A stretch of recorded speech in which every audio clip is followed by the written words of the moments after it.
Yo, yo, yo. Okay. Part 2 tayo. Dito pa rin tayo sa account ng tropa ko. Ang bebe niya, oh. Pumupuso ang tropa ko. Ito pa rin tayo sa 1,500 server. So, as promised, yung sa land capture, land grabbing na. So, bigyan ko kayo ng tips dito. So, ako parang nag-ano lang Ewan ko na kung tama yung pagkaalala ko Pero parang masyadong monte yung ano niya. Yung sa city na po pwede niya makapture. 4 lang dito sa server. And then for stronghold din yata. So, hindi ko alam kung 4 lang din yun sa amin that time Pero ito, pakatanga kayo So ito yung kay Habe. Itong video na to para sa Jollibee. So ito yung kay Habe, yung RMB. Actually, top 2 siya. Pero sabi ko nga dun sa first video, parang siyang pang top 20. Pang rank 20 yung alliance nila, Habe yung pwesto. Corner kasi siya. Pangatang corner dito, guys. Ayan. Kikita nyo to. Naiipit na siya nitong yellow-orange tsaka nitong purple. So, naiipit na siya. Lumiliit na yung niya. Yung area na pwede niyang galawan. Unlike itong sa Jollibee. Ito gusto ko itong pwesto to. Yung mga ganito, yung tapatan ng gitna nung Nasaan yung niya? Ito, tapatan yan. Royal Palace dito. Itong orange maganda to. Pupunta lang sila dito. Maganda, pinagapang na muna nila ito dito. Ayan para meron silang declare doon. Meron din declare dito. Then abante dito. Abante dito. So sasakupin nyo sa gitna. Tapos babalik kayo pasigsag. Para kunin yung mga first capture reward. Diba? So yun yung ibig kong sabihin kay Habe kung bakit. Sabi ko kasi kay Habe, pangit yung peso nila, puta. Ang vlogs. Ito, si Jollibee, para to sa inyo, itong video to, para makatulong man lang ako. So, hindi ko sure kung ilang stronghold yung po pwede nyo makuha Pero I think yata 6 yata or 8 or something. Yung sa city, hindi ko rin sure. Hindi ko na rin tanda Pero sa city, ayon dun sa description, parang 4. So, ganito siya. Hindi, pagkakaalam ko yata, 6 yata na, stronghold ang po pwede nyo makapture.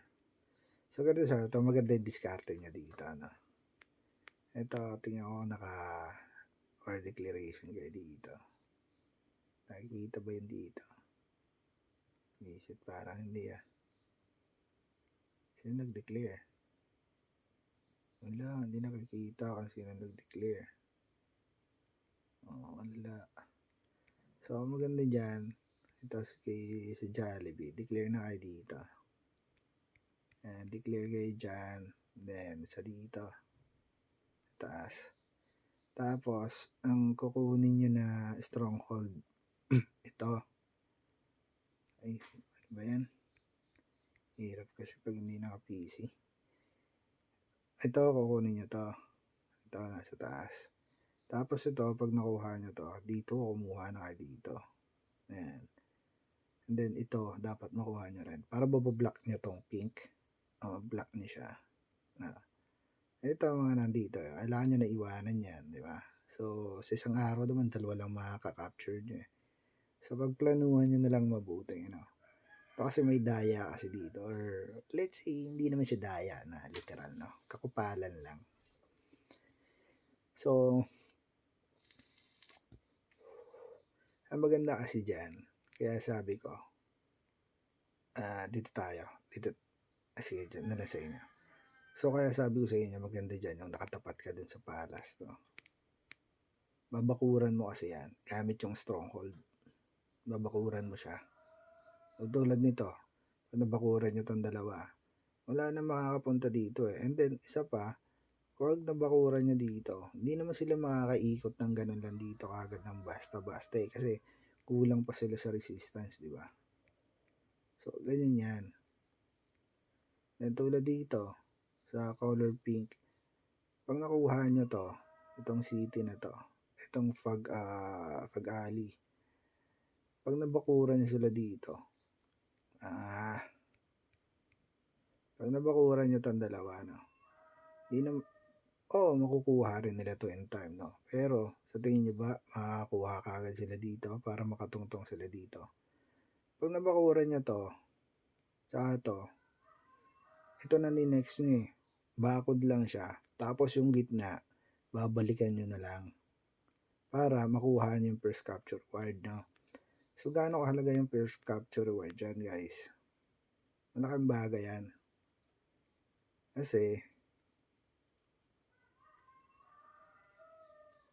okay, wala na rin season na, no? Na ito.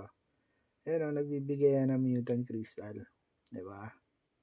Sa first capture reward yan, bibigyan kayo ng mutant crystal yan. Habang nataas yan, nataas din yung ibibigay niya na mutant crystal. Ayan o, 5 na dito. Sa level 5 na siya. So, bakit maganda na makarami kayo ng first capture reward? 2 reasons lang. Una, dahil sa profession XP. Kaya nga recommended ko na makuha na to. Diba? Doon sa first video about profession skill. Kailangan makuha nyo to para ma-spam nyo to. Magamit nyo na magamit. Mas marami kayong profession XP na magamit. Na mag-gain. Then, mahit nyo agad yung limit na level 50. Medyo mahirap i-hit yan. Medyo mahirap i-hit yan guys pag free to play lang kayo. So, kailangan magamit nyo talaga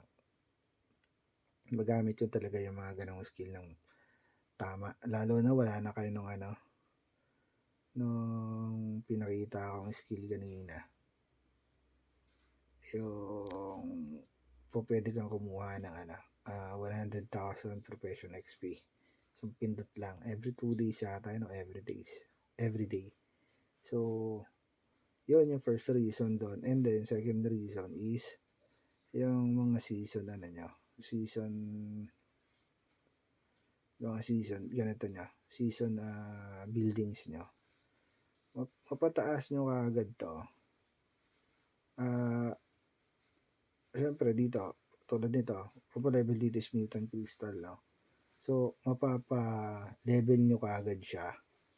And then, pag napapa-level nyo siya, tulad nito, level 8 lang to. Ang output nito is 5,760. Pero yung isa, level 10 na, ang output niya, 7,200. Diba? So, para dun siya. Para mapataas nyo kagad ang level nito. And then, pag mataas ang level nito, makakakuha na kayo ng madaming ano ba tawag dito? Namat ko ni. Ano ba yan? And immune protein. So, makakakuha na kayo maraming protein para dito sa research institute nyo para tumaas yung virus resistance nyo. Diba? So, ganun siya. Yun yung reason doon kung bakit mas pabor sa inyo pag marami kayo nakuha first capture reward sa lands. And then, as soon as possible, dapat makuha nyo siya para magamit nyo kagad para sa mga season buildings ninyo para mapataas nyo kagad ang level niya, mapataas nyo kagad ang level ng virus research institute nyo para tumaas ang resistance nyo kagad. And then, pag magrarally kayo ng Doom Elite or mga zombies, papatay kayo, di ba, may first capture to. Meron din mutant crystal to. Di ba? Ano to?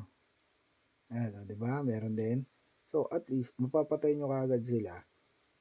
Kasi mataas na kagad yung resistance nyo. Ngayon, mas dadami yung rewards nyo. Di ba? So, ganun siya. Ganun yung reason doon kung bakit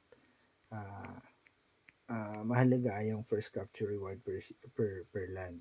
Although dito pag may nakaalam nito, pag nalaman ng server ninyo na sinusugapan nyo yan doon. So, pwedeng pagmula ng awa yan Kasi kakupalan talaga to pero ito talaga, halos lahat ng server gumagawa nito. Maliban na lang kung halimbawa dito sa server ninyo nagkaroon ng land allocation. Kasi doon sa dati namin server sa 115, last season, season season 4 is nagkaroon kami ng land allocation. So walang away, kuha mo yung land na makukuha mo kung kailan mo gustong kunin. No? So hindi na. Tsaka veteran na rin kami sa season events kaya alam namin yung purpose, alam namin yung effect or kung ano man yung bakit kailangan na ganyan. No? So dito kung wala kayong rules na ganon, I do suggest kung iisipin niyo yung mga sarili nyo, kung gusto niyo mag-compete talaga, no? Or at least, pangilan ba to? Pangilan ba Jollibee? Hindi ko alam eh. Jollibee, pang-8. So, possible niyan. Sa power kasi hindi ko rin masasabi kasi medyo ahead na yun sa amin talaga eh. So, sabihin natin pang-8 kayo, no? Possible niyan is hindi naman maging reason sa inyo para makakompete kayo, no? Pero dito kasi point system kasi dito sa season 1. Mauna kayong makarating dito sa mid at mabarikadahan nyo yung mga land nyo dito. Kasi ito, tulad nyo, makakuha kayong level 6. Ang points na ibibigay nito sa inyo, influence nyo na 1M. Diba? 1M yan. 1M. Plot yan. Pero pag nanakaw sa inyo to, minus 1M kayo. So, kailangan protektahan nyo yan. Diba? Ganun siya. So, dito pag nag-away-away kayo sa season 1, kayo magnanakawan diyan ng city. Yan ang malaking problema diyan sa season 1. Kasi imagine nyo, halimbawa, itong Kalahabe, top 2 siya, di ba? ARMB top 2, tapos itong Su 1 ang top 1, no? Let's say halimbawa, nagkatabi sila dito, no? So, dalawang level 6. Let's say dito sila nagpanagpo. Pag nakarating dito yung Su, pwede nilang banatan yung level 6 ng ARMB eh, kung sakaling kunin to ng ARMB, diba? 1M points yun. So, away sila dyan, diba? Magkakaroon na dyan ng civil war. Pero, kung wala nga rule na gano'n, mas maganda dyan, barikadahan na to. And then, prioritize nyo yung mga first capture reward nyo. Pwede nyo balikan yan. Para basta masecure nyo lang yung land hanggang makarating kayo dito. Tapos, magbabarricade na lang ulit kayo ng panibago. Tapos, babalikan nyo yung mga first capture reward. Or pwede nyo na yung pagkapangin sa ngayon. Kaso, mukhang mabibilis din yung ibang katabi nyo. So, baka mahirapan din kayo dyan. Pag i-flat nyo na lilinya nyo na ganyan, isang straight lang, pababa. Baka mahirapan kayo. Baka sila pa makapagbakod against sa inyo. So, yun siya. Then, by the way, isa pa dito ang technique na sa land capture.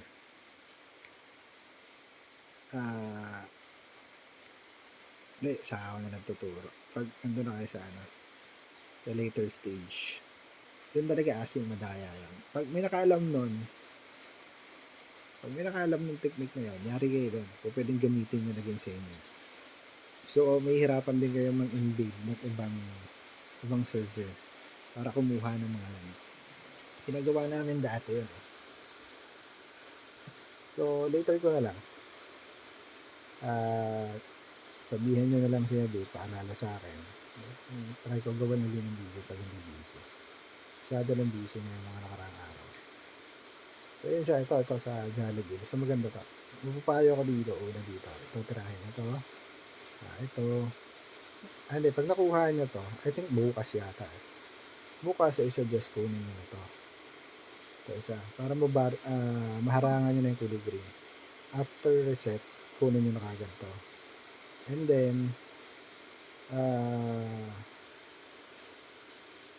if kaya nyo na to, after ng city war, kaya nyo nang kunin to, kunin nyo na kagad. Kasi, pwede kayo maunahan ng pink dito bukas eh.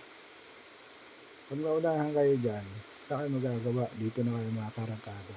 And then, compete na naman kayong dalawa dito sa level 3. Ang purpose kasi niyan, kaya babarikadahan mo sila, Ano ba dito, no? So, habang nagka-capture, may iwasan yung yung gera. Hindi kayo mauubusan masyado ng troops dyan. Unlike pag tulad dito